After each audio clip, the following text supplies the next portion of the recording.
Now we're going to go to the other end of the animal. We're going to go to the chuck primal. And out of the chuck primal comes the shoulder clod. That's this piece right here, shoulder clod. Your NAMP number for shoulder clod is 117. 114. 114, here he is. 114. The NAMP number for that beef shank was 117. You should know those numbers. NAMP, North American Meat Purveyors. Okay? It's a meat buyer's guide. It's a trim specification. Okay? Do UPC numbers in, say, supermarkets represent anything like that? No, zero. That's for them to communicate with each other and communicate just amongst themselves and with the purveyor personally, one-to-one, like that chain to the purveyor. The NAMP is universal. Okay. Everyone, if there's ever any conflict between what you're thinking and what your purveyor is trying to sell you, you refer back to that and say, well, I'm talking about a 109D. I'm talking about an export rib. Oh, okay. This is what I want. Do you have this in your book? You know, and that way, if there's any conflict between their own personal method of communication, they go to the universal. What was the number for the shank again? Shank was 117. The shoulder clod is 114. All right. Now, on the shoulder clod, what used to sit right here in this area that's all gouged out was what we call the Teres Major. Teres Major has proven to be a very useful tender piece of meat, like the exception to the rule. The overall cooking method here is moist because it's a high motion muscle area. But that little muscle right there, also known as the petite tender, okay, is the Teres Major. That's what's called the Teres Major petite tender. Excellent dry cook. Excellent for little medallions. Okay, really good. So they found they have a good value, so they've taken them out and sold them standalone. Teres Majors could sell for $350, $385 a pound wholesale. This piece right here is in the high twos. So why not peel it out and sell it for $385 rather than getting $240, $250 a pound for it? Okay, shoulder clods are pretty inexpensive. There's a lot you can do with it, but there's a lot of labor required here. A lot of labor. So when you get this piece, first thing I want you to do is I want you to look at the orange connective tissue here. This is bone connective tissue. It's orange in color. See the width of it here?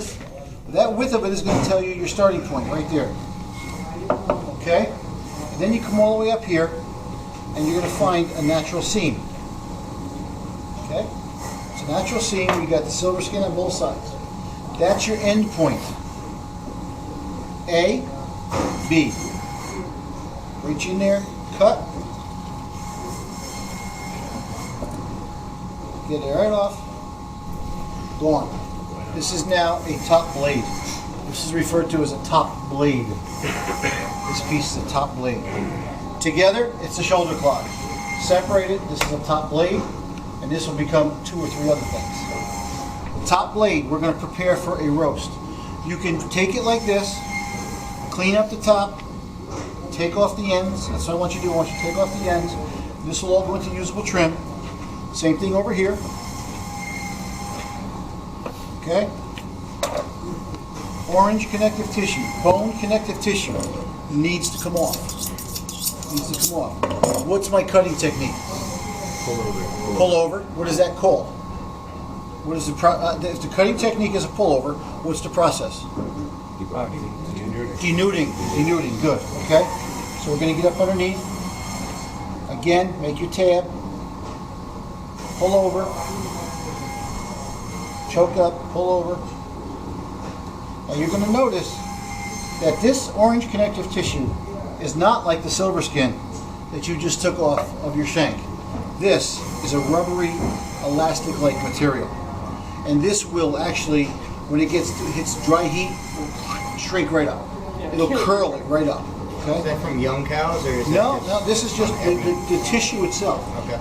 This connects the shoulder blade bone sat right here. This silver skin is muscle to muscle.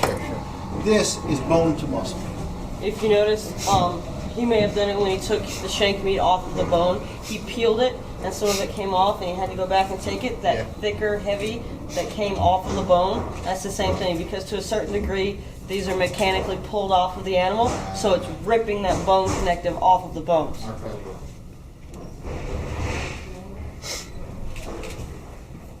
Cleaning, basic, denuding.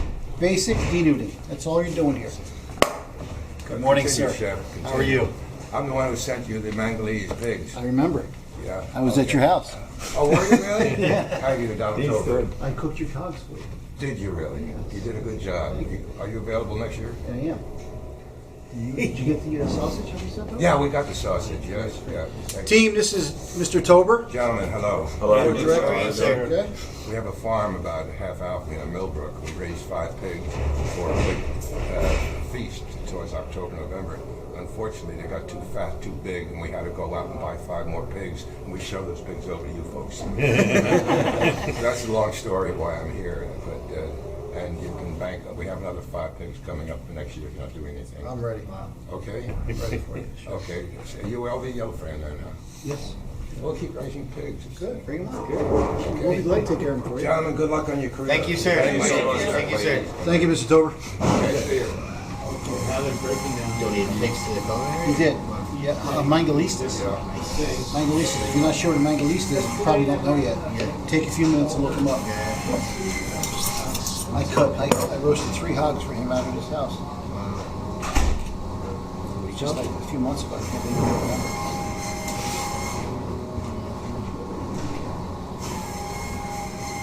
Okay. All right, so now I got the connective tissue off.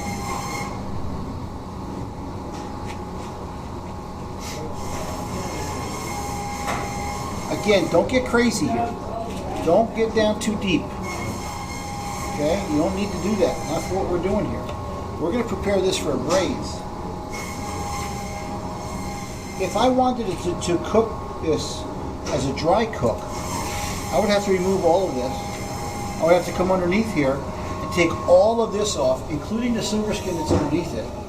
And then in addition to that, see this heavy collagen band right here? Well, that runs right through the whole piece. And it thins out as it gets down towards the bottom, but that's all got to come out of there. So what would happen is we would actually split this into 2 pieces. Now, if I did that, what I would have is something you're going to be very familiar with, you don't even know, but flat iron steak. Okay? This is where your flat iron steak comes from. When I was in this class, we had to do that because American Bounty had it on their menu. It's a great piece of meat. It really is. Bistro cut all the way. They really made it big. Whoever came through with the merchandising on this did a really nice job. Now, when I say prepare for a roast, you automatically should think 1/8 to 1/4 inch fat coat. Automatically, that's what you should be thinking. So I say, Ray, prepare this for a roast. First thing that should come to your mind is I got to leave 1/8 to 1/4 inch of fat on it. No matter what the roast is, that's what you need to do. That's Pork gonna help roast. moisten it while it's That's right. cooking and get flavor. Pork roast, veal roast, lamb roast, 1/8 to 1/4.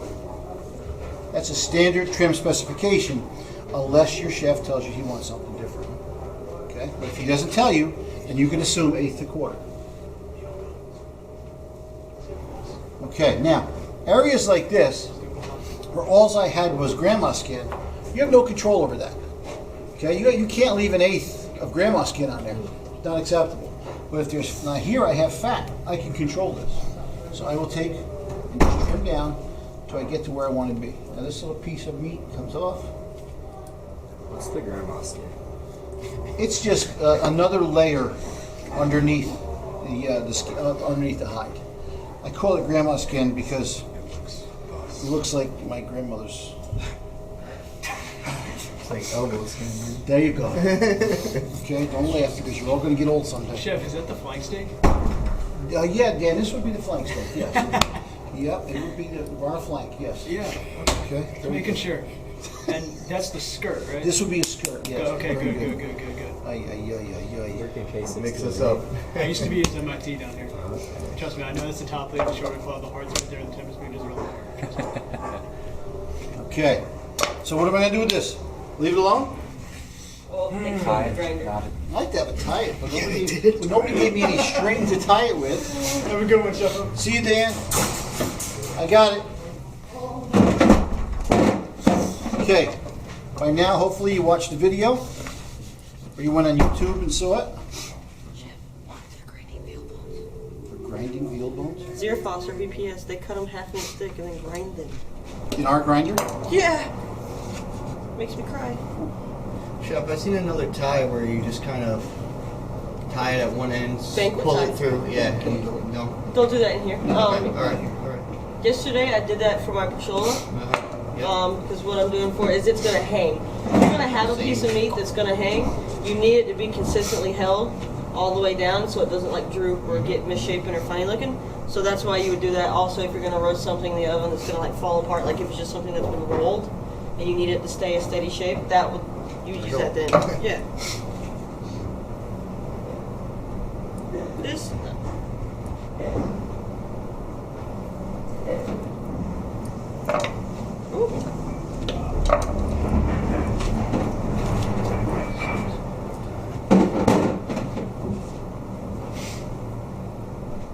That gentleman is a major contributor to this college. Yes. Major. Probably one of the biggest. Probably him and Keller and Palmer. Whoa. Palmer? I don't know Palmer. Charlie Palmer? What's your homework for that show? My homework for tonight? Yeah. You know what my homework for tonight is? 100 pounds of hot dog? 110 pounds of hot dogs tonight. I was just being You were close. Free to help work was rough. 110 pounds. If you're free to help, does that mean you're free to charge? Or free of charge? Yeah, Okay. absolutely. I'd like to learn. You don't want to work with me. When you come back from externship, if you still want to work with me, that's a different story. I'm not friendly to work with. It's a whole different world when I'm not in here. Okay, this is now called a top blade roast. This is set up for braising. That's obviously going to go in number 3 day. Okay? Now, that's done. Next step. Now, this is 3 people on 1 piece of meat. So God help you if it takes this long to do it again. All right? Because you are already 20 minutes from cleanup time. All right? All right, next move is to get this whole wedge of meat off of here. It's like a flap of meat. And it actually starts, the natural seam starts up here where the Teres Major was. Get that down. Follow it right off. Take it right off.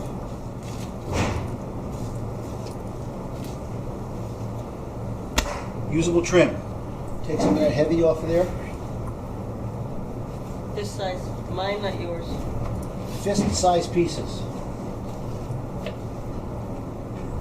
Okay? Usable trim. Anything bigger than this, we're abusing the grinder. Okay? And when you got a piece of machinery out there that would have cost us about $7,000 to replace, you want to be a little bit more careful, okay? Okay. Heavy fat right here, just a big layer of fat, right? You know it's all fat. You definitely don't want it on here, so let's get it right out of there. Get a little bit of red on there. That's okay, let's get rid of that too. Trim off your edges. Now, silver skin, yes or no? Yes. Off or on? Off. Technique? Pull over. Process? Easy. Good. Why? It's cleaner and it's not tough when it's cooked. Okay, because we're going to dry cook these. You dry cook these and you dry cook this, it does not dissolve. If you were to pot roast this, it would dissolve. But I'm pretty sure you're taking these out. Yeah, they're great. So, get underneath. Here, take off your outside fat first. It's a little bit easier if there's no outside fat on it.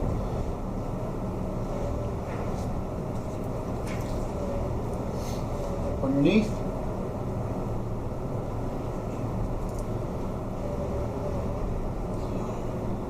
Sorry.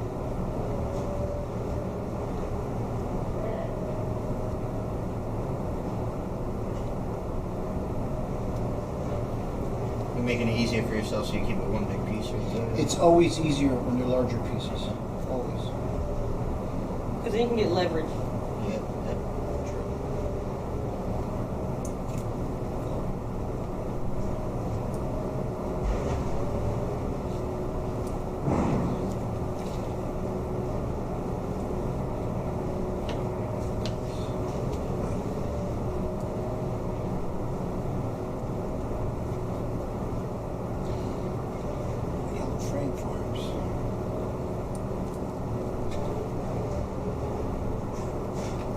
you guys who I'm catering for this weekend? I didn't tell you? Snooki. He's not even joking. So I'm sorry. Snooki. Very cool. She Barbecue. 110. 200 hot dogs. 200 Hot dogs. 200 hot dogs. Very simple menu, but very, a lot of people. Hot dogs. You hamburgers. serving too, or are you just dropping them off? No, we're serving on site. On site. On site. Snooki. Entourage. 150 people. So all I'm doing is cleaning here, right? Mm-hmm. All I'm doing is I still want to get this off. Making it pretty. I said earlier, I think I told you this, everything you do should be thought of as a photo shoot. Photo opportunity.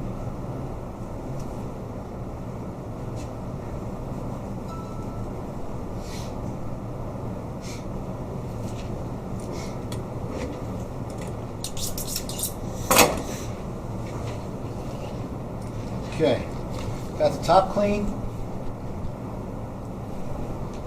I'll show you how to get this a little bit out of here. Pretty simple. Get out. Now, see how we have this cluster of muscles here, all these loose muscles? That, the industry, you actually have a name for that. It's called a no name. No name. I swear to God. The word no name. That's what we call it in the industry. I want you to take it off. That's going to come off. Natural seam as well. It's a natural seam. There it is. Yeah. Okay. Take it right off. And that makes some really good burger. Makes some really good burger. Okay. No name. Nice. Again, fist-sized pieces. Burger. Trim. Usable trim. Just enough fat to make a really sweet burger. Is this just all called trim, Chuck? Usable trim, yep. Usable trim, beef usable trim. When you label something usable trim, or if you label it cubes or roast or whatever, like it'll have to say beef shoulder roast, beef usable trim, beef shank cubes. Understand? Okay. Bottom side. Got a lot of junk here, right? A lot of grandma skin. Let's get rid of that. And what's the piece you're trimming right now called? Hang on. No, it's okay. I want him. There's a reason why I want him to hold on to that question. Look at that thick, heavy connective tissue there. Just try to get, if you have that, depending on where they cut it at the factory, will determine whether you have that or not.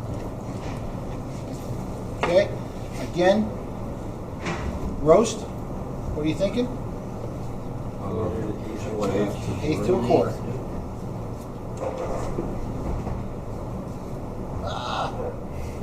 Bad chef, no biscuit. Bad move. Bad move. Bad move. See, nobody's perfect. Luckily, we don't make mistakes like that every day. Okay, trimmed down pretty good. That muscle's okay to leave on there. Okay, I didn't sacrifice that muscle. Okay, this piece is now called the heart of the clock. Heart of the clock. Okay, heart of the clock. Okay. What you're gonna do with this? You're gonna look at this piece. You're gonna look for the grain. You can see the grain going this way. So when we cut for a roast, we cut our piece to the grain, with the grain.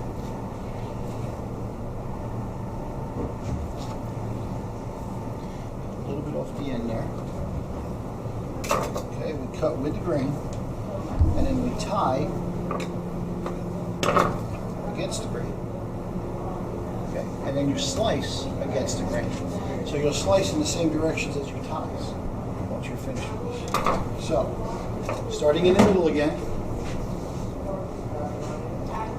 This be good for like carpaccio or no? No, I would never use this for carpaccio. This is Too tough. Yeah, this is too tough. Carpaccio from your filet mignon, Okay. possibly from your strip loin. Okay. Yeah.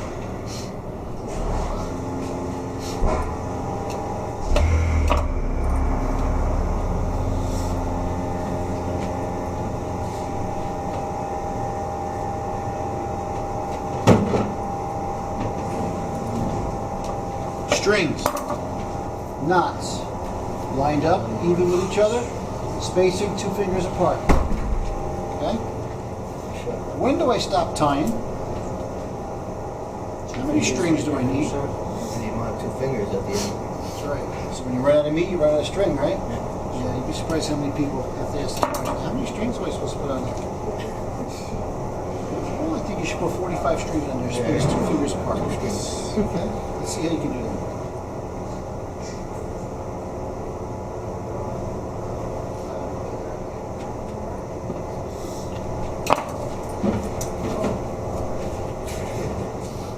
Make it look pretty.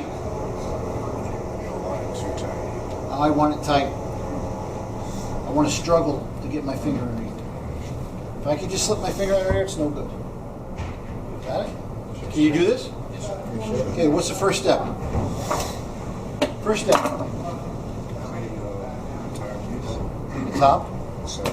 Separate the top blade. Right? My width. Give me a shoulder cloth really quick, somebody. I'm just gonna do a quick recap. Okay. They're big, aren't they? Man, it's hacked up too, isn't it?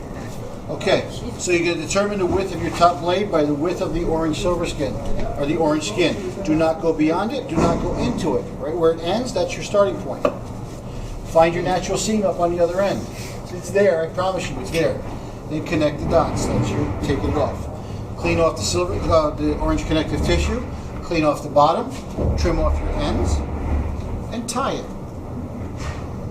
1/8 to 1/4. That's that piece. Over here, take off that flap, usable trim. Remove all the silver skin. Go on the bottom side. Take off whatever you need down the bottom side to give me my roast specification. 1/8 to 1/4. Take off the no name. Right there. Take off the no name. Determine which way the grain is running. Cut me 3 roasts. Tie them up. We're going to be looking at your ties. Heard? All right, let's make it happen. Let's go. You got about 15 minutes.